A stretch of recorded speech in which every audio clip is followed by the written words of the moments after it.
So the equilibrium constant.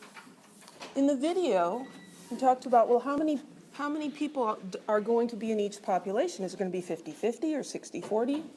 The way we measure that is with something called an equilibrium constant. So we know that at equilibrium, the rates of forward and reverse reactions are equal, but the concentrations are not.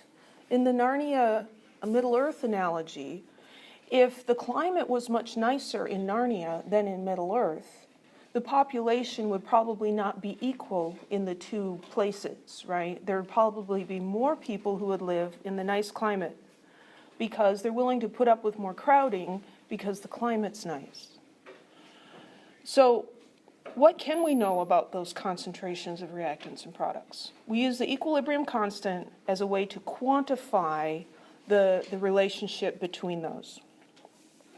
So if we look at a generic chemical reaction, so here the lowercase letters are standing in for the numerical coefficients in a balanced chemical equation, and the capital letters are standing in for chemical formulas. They could be atoms, molecules, ions, anything. So we define the equilibrium constant, which is abbreviated KEQ. K is often used as a constant letter. KEQ is the amounts of the products, the concentrations of the products raised to their stoichiometric coefficients. So the concentration of C raised to the C power times the concentration of D raised to the D power divided by the reactants, the concentration of A to the A power and B to the B power. And it's always reactants over products. And after doing this in lab a couple of times now, some students are getting a little confused about which is reactants and which is products. The reactants are always on the left, as it's written, okay? And the products are on the right.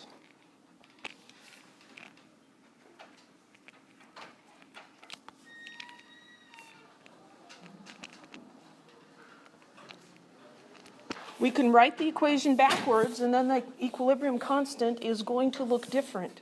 It's always reactants on the left and products on the right.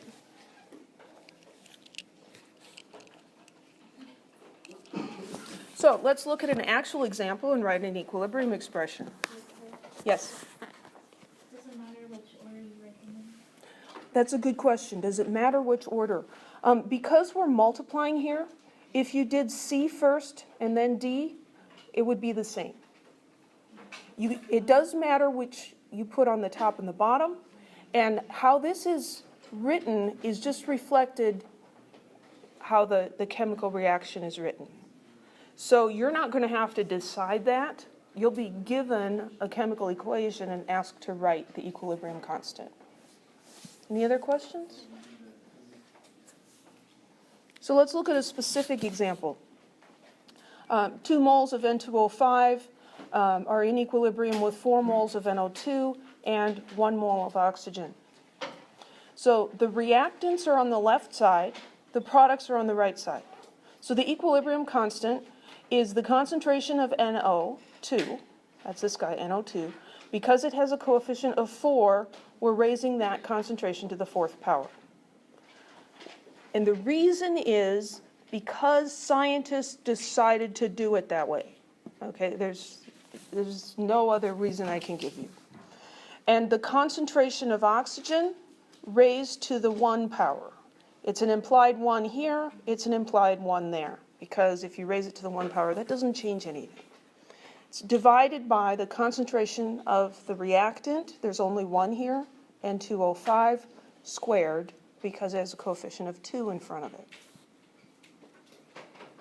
Any questions? Let's do a problem here. Write an equilibrium expression for this chemical equation.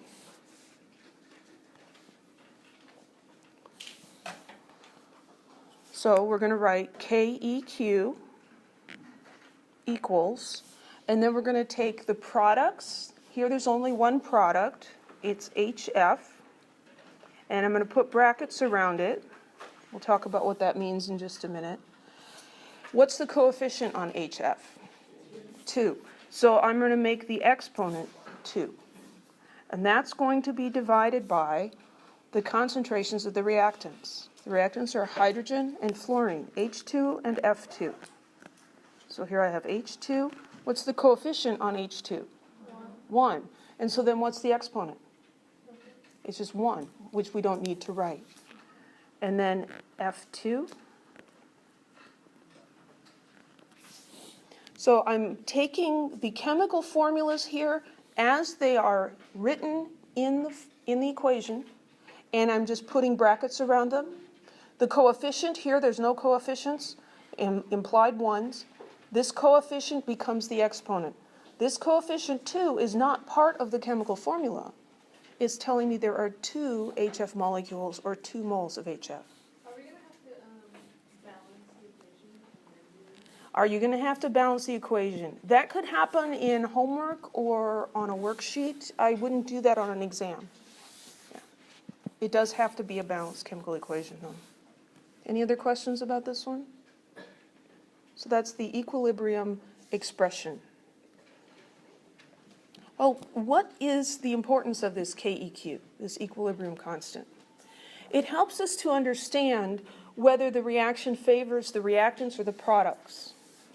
When KEQ is large, that tells us that the forward reaction is favored. There's going to be more products than reactants. And this makes sense mathematically. So here we've got this equation. The equilibrium expression for that would be HBr squared divided by H2 and Br2.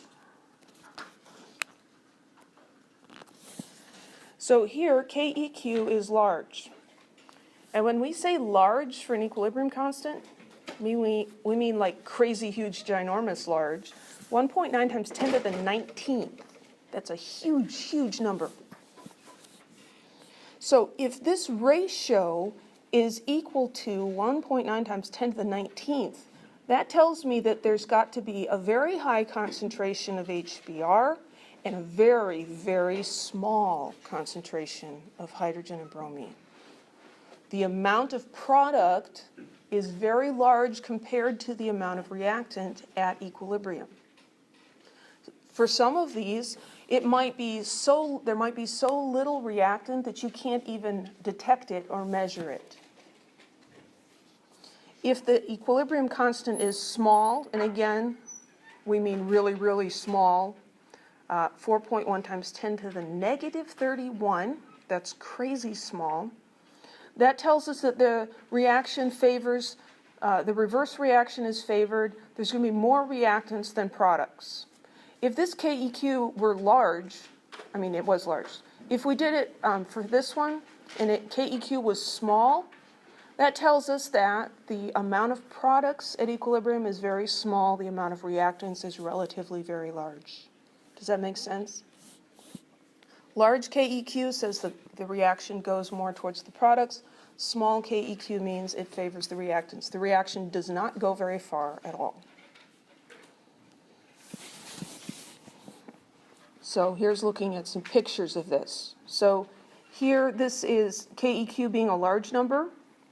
We see at equilibrium, there's 1 molecule of hydrogen, 1 molecule of bromine, a whole bunch of molecules of HBr.